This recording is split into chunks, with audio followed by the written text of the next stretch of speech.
یو سوچ کې تللی اشنا دا زما څه لږ د کور مسله ده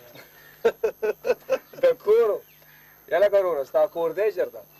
کور خو هغې ته وایي چېرته چې خاندان وي ښځه وي بچي وي ستا کور خو زما اجره ده ولې نو ستا څوک دي هغه یو واده دی هغه دې هم نه دی کړی دا به وینې چې ورځ به دا واده وکړم ولې په شاتوت دې بلبله ویشته ده څه او که نه نو بیا خو دې مبارک شه خو دا راته ووایه چې څوک ده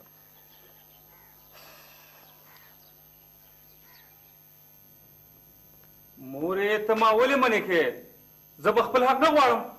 زویه ته کښېنه راځه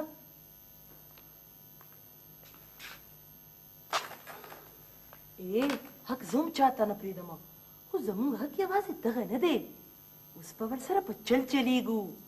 خلک په خوږه ښارونه خوري ښارونه خو کاکاجي ما ته عجب خان ډکې ډکې کوي مورې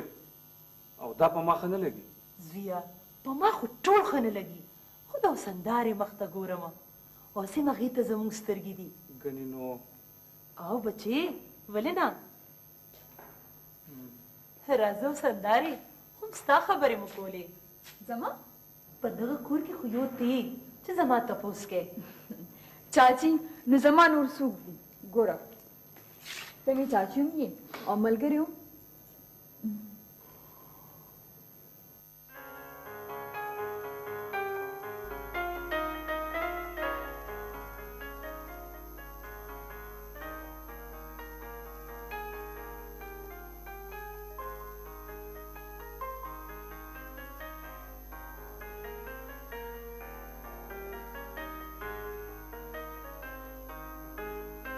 دا څنګه لیکل دي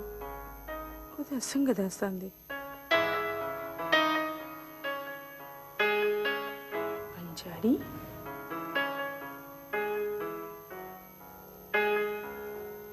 بنجاري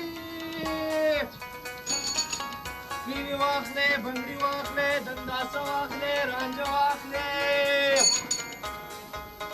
بنجاري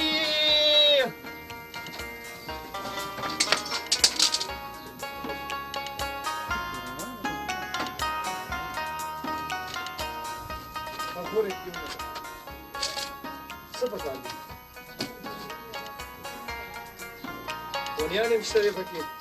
نه دې خورا چې دا وایي